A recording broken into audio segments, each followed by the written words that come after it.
So, boom, back in 2020, the girl I thought was my closest friend was the one that hacked my phone the whole time. And I didn't find out until years later. So, I met this girl at work. We both worked night shift at the same agency. And for a whole year, we didn't even really speak.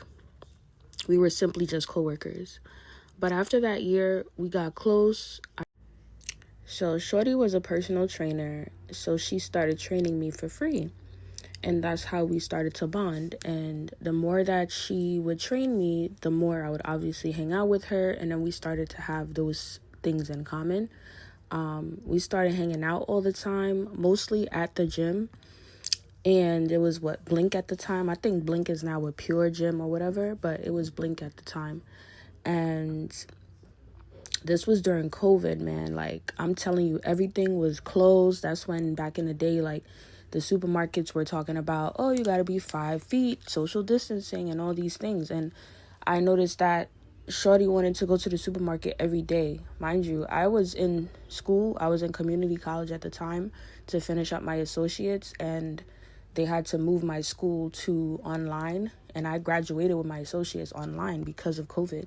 So I would work my night shift, I would leave, and then I had to go home to get myself together for school. So Shorty knew that, but I feel like she just wanted to constantly hang out. Like, over time, I was missing all the red flags. I was missing little signs. I noticed that she was a clingy friend, and that clingy shit is just too much sometimes, because it's like, you don't want no friend that's too clingy, too attached, too much, like, want all your time and attention. Like, the shit is weird, okay? So that's a red flag you need to look for. If you have a friend that always want to be up under you and you don't fuck women, like, be wary, because what? Like, looking back now, I realized she had a lot going on. Like, she went through abuse, physical abuse by her baby father. He was also in prison. She carried a lot of trauma. And I didn't realize at the time how that could affect how she moved in general, or how she moved towards me.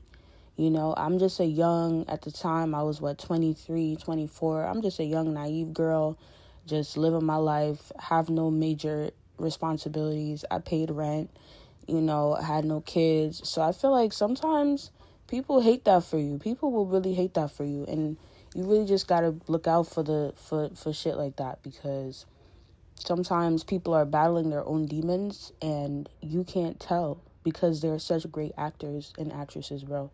So, but yeah, so, like, a couple months went on or whatever during 2020.